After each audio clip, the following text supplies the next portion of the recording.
Qu'est-ce qui est sacré? Il y a des objets, des choses qui sont sacrées. Dans l'Ancien Testament, il y avait l'arche d'alliance, il y avait les habits d'Aaron, et il y a les ustensiles de l'Église. Les ustensiles de l'Église sont dédiés à Dieu. Par exemple, nous avions ici dans notre église, à l'époque, quand nous étions dans la petite église là-bas, derrière à Safo, le matin, on faisait du café. Il y en a qui se du thé et du café. Il y en a qui se rappellent de ça. Alors l'église avait acheté des cafetières pour qu'on fasse du café. Mais pendant ce temps nous avons quitté ici, nous sommes allés là-bas, ces cafetières ils sont perdues. Bien aimé, tu as pris ces cafetières de l'église. Tu as emmené dans ta maison et tu es calme. Tu es sûr. Nous avons oublié l'essence du sacré. Nous ne savons pas quel mal ça peut nous faire. Nous ne savons pas. L'histoire que nous venons de lire, il y a le roi, parce qu'il se croyait roi. Je suis roi, je suis au-dessus de tout. Comme disait un certain roi, je suis Nicolo. Vous savez, Nicolo, vous vous rappelez de ce président-là? Il disait, je suis comme l'aigle, au-dessus de tout le monde. Parler en bas, comme les crapauds, moi je suis l'aigle. Vous savez de quelle manière il est mort? Son corps n'est même pas dans son pays. On ne blague pas avec Dieu. Un jour, il voulait organiser quelque chose spirituel de grande envergure. Et puis il y a eu la pluie. Cet homme-là a chanté Lokota Namboula, Lokota Namboula. Quand tu dis Lokota Namboula, c'est en réalité Lokota à qui? À Dieu. C'est ces jours-là que son pouvoir lui était réti. On ne blague pas avec Dieu. On ne blague pas avec Dieu. Donc il y a des objets, des choses qui sont consacrées, qui sont sacrées. Et il ne faut pas s'amuser avec, même si ça paraît être des choses sans importance, comme ce petit truc ici. Comme cette histoire. On est une petite église, ça paraît anodin, sans importance. Mais on ne blague pas avec les choses qui sont dans la maison de Dieu. Je ne sais pas qui est venu détruire cela. Et il l'a remis sans faire signe. Vous attirez des malédictions sans le savoir. Alléluia. Ça paraît anodin, c'est une petite chose. Tu as des clés, quelque chose, des fleurs, tu blagues avec. Nous, quand on grandissait, bien aimé, les enfants ne jouaient même pas. On ne pouvait. Mon père était pasteur. Mais je ne pouvais pas monter sur l'estrade. Je ne pouvais pas. À moins qu'il m'appelle. C'est seulement quand il me dit viens, parce que je chantais en chorale. Viens. C'est à ce moment-là que je peux, mais c'était avec tremblement que je montais ici. Et maintenant, c'est rien. Nous avons perdu l'essence du sacré. Il y a des endroits qui sont sacrés, tels que les temples. C'est un endroit sacré. C'est un endroit. Ce bâtiment est un bâtiment ordinaire. C'est un grand bâtiment, ça part de là-bas jusqu'au fond là-bas. Un grand bâtiment. Mais cet endroit où il y a Restoration Church est sacré. Tu n'entres pas ici n'importe quoi et n'importe comment. Tu ne fais pas n'importe quoi. Parce que c'est sacré. C'est dédié à Dieu. Un jour, j'avais rencontré, je crois que c'est seulement Papa Célestin qui connaît ça, il y a le mécanicien, comment on l'appelle, l'homme de maintenance. L'homme de maintenance, comme il a les clés, et dans notre bureau là-bas, il y a des chaises. Il a appelé son girlfriend dans notre absence, et il est entré avec son girlfriend là-bas. Et je suis arrivé juste au moment où il s'asseyait sur mon chaise. Qui es-tu? Qu'est-ce que tu viens faire ici? Ces jours-là, bien aimé, je ne me suis pas arrêté. Je l'ai maudit. Je ne sais pas qu'est-ce qui lui arrive. Tu n'as pas le droit.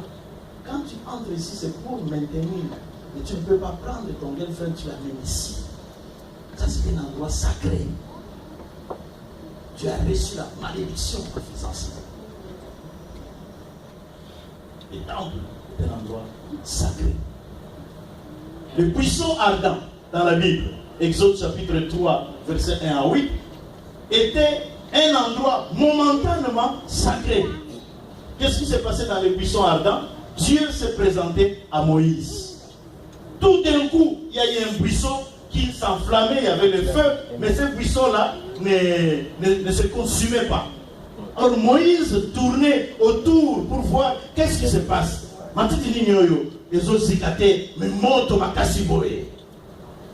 C'est dans ce moment-là que Dieu lui dira, cet endroit où tu es est sacré. Oh, je m'excuse, il y a des gens qui n'écoutent pas l'hébreu que je suis en train de parler, mais le Saint-Esprit leur donnera l'explication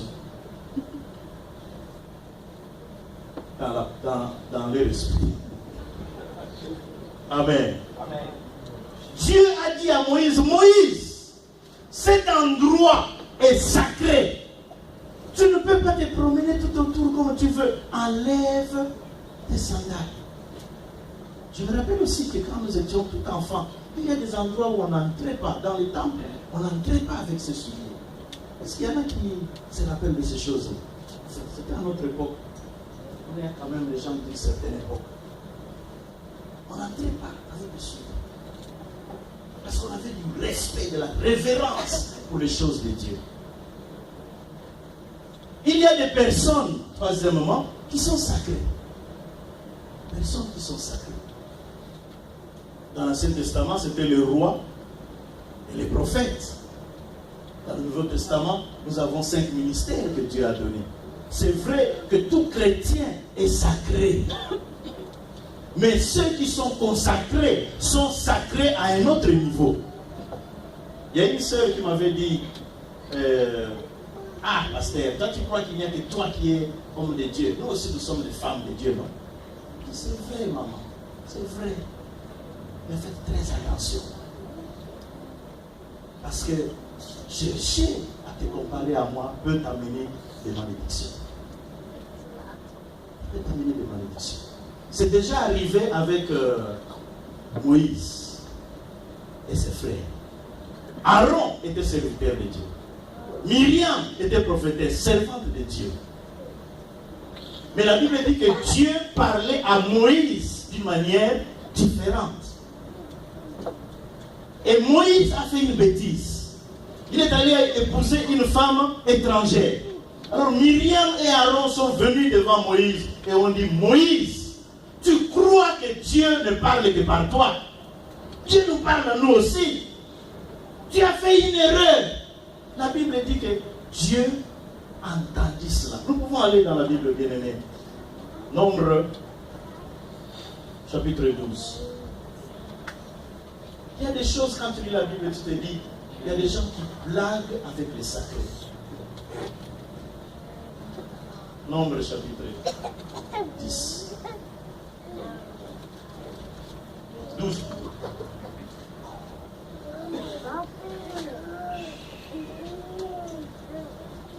Nombre, chapitre 12. Dans certaines Bibles, on parle de Marie, mais c'est de Myriam qu'il s'agit. Marie et Aaron, et soit dit en passant, Myriam, c'est la grande sœur de Moïse, qui a pris Moïse et l'a amené dans l'eau pour qu'il soit sauvé. Donc c'est quelqu'un qui avait fait beaucoup de choses pour Moïse. Donc elle pouvait se dire, comme on dit en hébreu,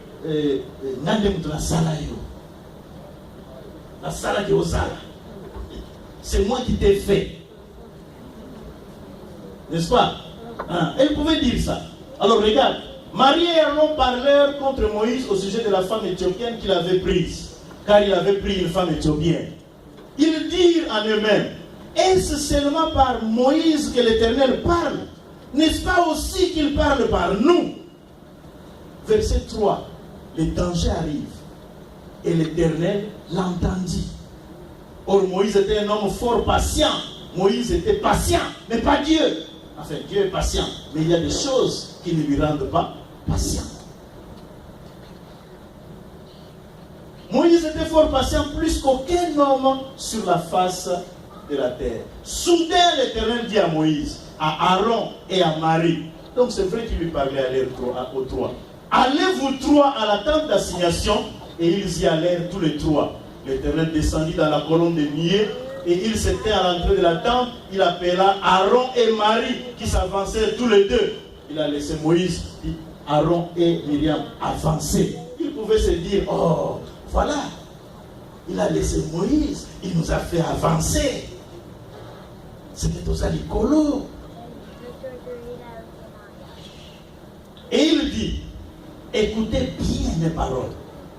Lorsqu'il y aura parmi vous un prophète, c'est dans une vision que moi, l'Éternel, je révélerai à lui. C'est dans un songe que je lui parlerai.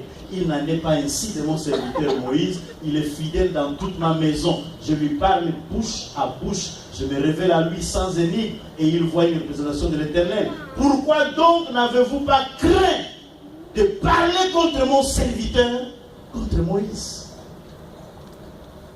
Est-ce qu'Aaron et Myriam n'étaient pas ses serviteurs? Mais ici, il dit, pourquoi vous parlez en mal de mon serviteur? Est-ce que Moïse n'avait pas fait une mauvaise chose? Si, il l'a fait. Mais ce n'est pas ton problème. La Bible dit 1000 fois le serviteur, non 7 fois. Le serviteur lui tombera 7 fois. Ce n'est pas un homme qui va les relever, mais c'est Dieu lui-même qui va les relever. Donc les tombées, les descentes, les ceci d'un serviteur ne vous regardent pas. Oh, allez, mongo. C'est son problème s'il a bouffé l'argent de l'église. C'est son problème s'il a acheté un château en Espagne. C'est son problème avec Dieu. Même s'il a pris de fétiches, il fait tomber toute la nation quand il entre dans l'hôpital, et les malades et les médecins tombent. C'est son problème avec Dieu.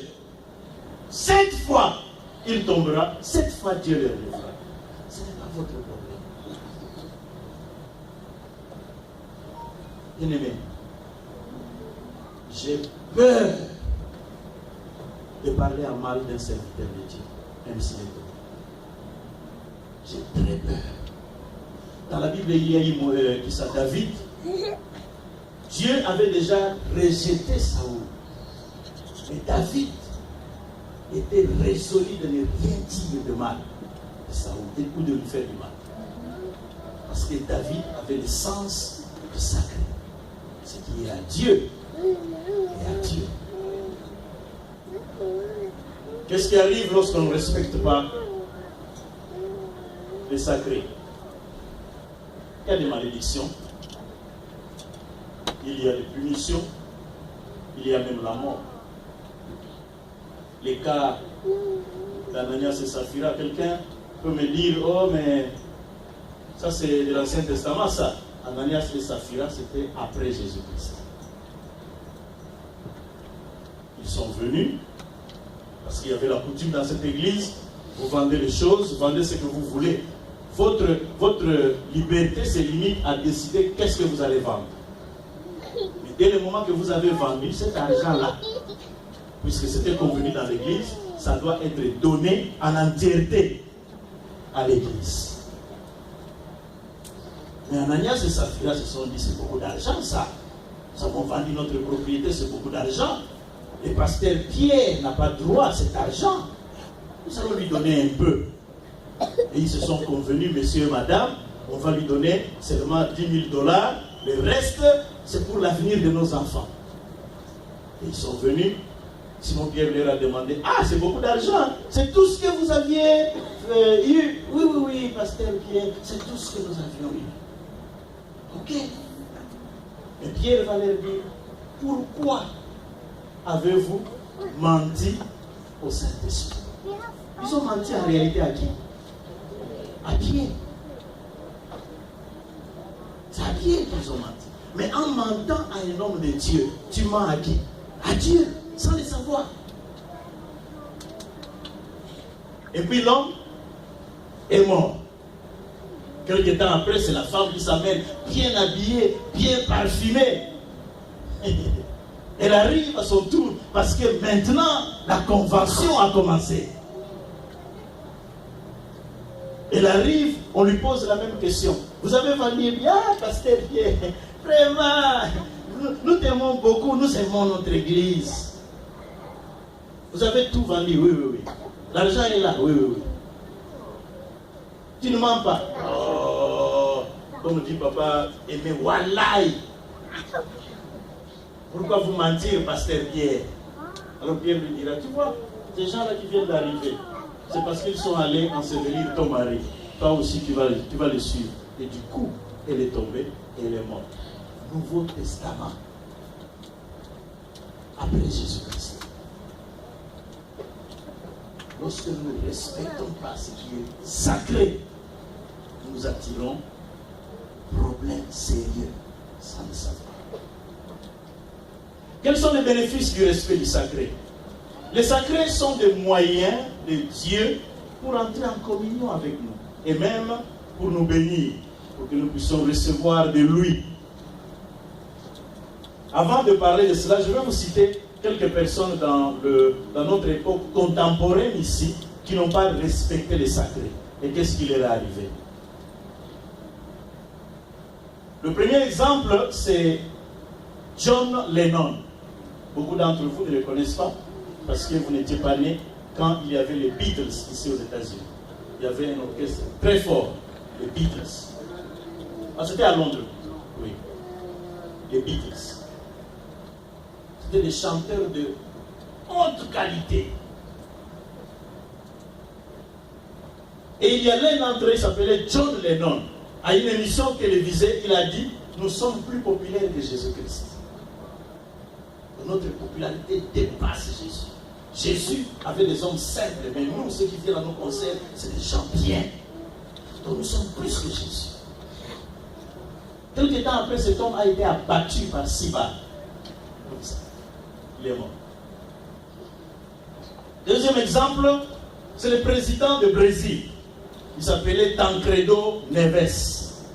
À sa campagne présidentielle, il va dire ceci que si j'ai 500 000 voix de mon propre parti, déjà, même Dieu ne peut pas me retirer le pouvoir. Pourquoi tu as dit ça? Il a effectivement été voté, il a eu le pouvoir. Mais un jour avant son investiture, il est mort. Un jour avant. Hein? Ah, il est tombé malade comme ça. Mort, c'est fini. Il n'a jamais été devenu président. On ne parle pas avec Dieu. Il y a un autre chanteur homosexuel brésilien. Il s'appelait Cazuza. À une émission télévisée, surtout quand il fait des choses en public contre Dieu, il faut faire très attention. Une émission télévisée, il fume et puis il envoie la fumée à l'air. Et il dit comme ça à la télé, j'ai envoyé ça chez Dieu. Dieu, occupe-toi de cette fumée. Et Dieu s'en est occupé. Il est mort de cancer de poumon. Quelques temps après. On ne blague pas avec les sacrés. Vous connaissez l'histoire du constructeur de Titanic. Celui qui a construit le grand bateau, la Titanic. Il a dit, même Dieu ne peut pas faire couler ces bateaux. Ces bateaux est tellement fort, puissant que même Dieu ne peut pas les faire couler. Et il était étonné. Et ce bateau a coulé, a tué beaucoup de gens, l'histoire. Et jusqu'aujourd'hui, vous pouvez le voir partout. Et même on a eu un film sur cela. Un autre exemple, c'est l'actrice Marilyn Monroe. Quelques personnes la connaissent ici. C'était une vedette plus que Beyoncé, ici aux États-Unis. Billy Graham est allé lui parler de Jésus-Christ. Et il a dit à Billy Graham, je n'ai pas besoin de ton Jésus. Regarde-moi, qu'est-ce que je n'ai pas? Et tout ça, ce n'est pas Jésus qui m'a donné. Je n'ai pas besoin de Jésus. Une semaine seulement plus tard, parce que Billy Graham avait été envoyé par Dieu pour lui parler. Il a refusé. Une semaine après, on l'a retrouvé mort dans son appartement. On ne blague pas avec les sacrés. En 2005, c'est une histoire qui est passée à la télévision ici, pour ceux qui étaient déjà ici en 2005. Il y a une maman qui était avec, disons, il y a sa fille et ses amis qui sont venus dans une voiture à la maison. Et c'était des jeunes. Et la maman va dire, au moment où elle devrait partir avec ses amis, la maman dit à la fille, faites très attention quand vous roulez. Et ma prière est que Jésus soit avec vous dans la voiture. Cette fille-là va répondre à sa maman. Maman, tu ne vois pas que dans la voiture, toutes les places sont déjà prises. Donc, si ton Jésus doit aller avec nous, il n'y a qu'une seule place. C'est dans le coffre. Dans le coffre là-bas de la voiture. Alors, maman arrive et elles sont parties. Quelque temps après, ils ont fait un grave accident. Tous, 6, ils étaient à 6, sont morts. Mais, dans les coffres, quand on est venu faire le constat, dans les coffres, il y avait des œufs. Et il n'y a aucun œuf qui était touché. Aucun œuf. Pourquoi? C'est vrai, Jésus-Christ a répondu à la prière, il était au coffre. Il a conservé les œufs. Il a laissé mourir les hommes. Parce qu'il n'avait pas respect du Seigneur. Bien-aimés, en prière aujourd'hui, le temps est passé. C'est que nous puissions retourner au respect du Seigneur. S'il y a des objets que tu connais qui sont sacrés, respecte. S'il y a des endroits que tu connais qui sont sacrés, respecte. S'il y a des hommes que tu sais qui sont consacrés à Dieu, la Bible ne dit-elle pas elle-même que vous devez honorer ceux qui vous enseignent d'un double honneur. Double honneur. N'acceptez pas que vos maisons soient des endroits où on parle en mal des serviteurs de Dieu.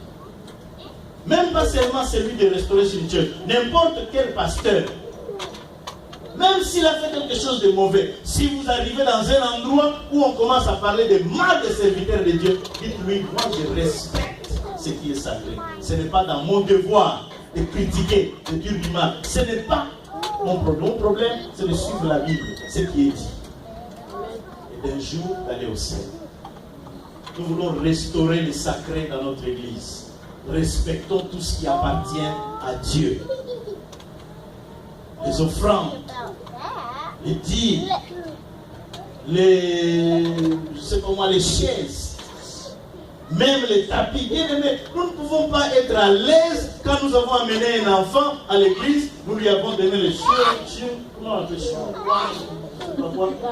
il a mangé, et puis il laisse ça là-bas. Toi tu es sans maman ou son papa, tu regardes et tu es content. Oh, il a laissé ça à l'église. Mes enfants sont bien, vraiment, ils sont terribles. Tu blagues avec qui? Avant de quitter ton siège, maman ou papa, regarde si les enfants n'ont pas abîmé. Ramasse, il y a des poubelles sur ça. Respectons les sacrés. Respectons les sacrés.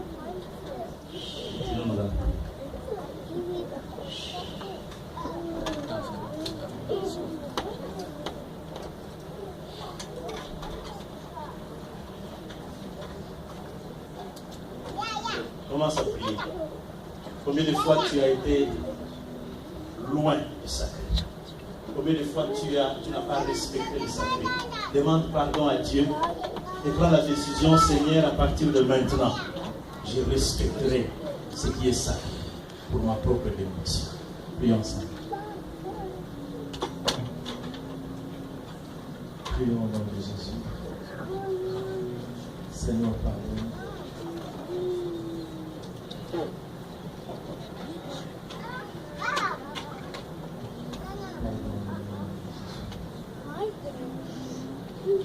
Hey, babe.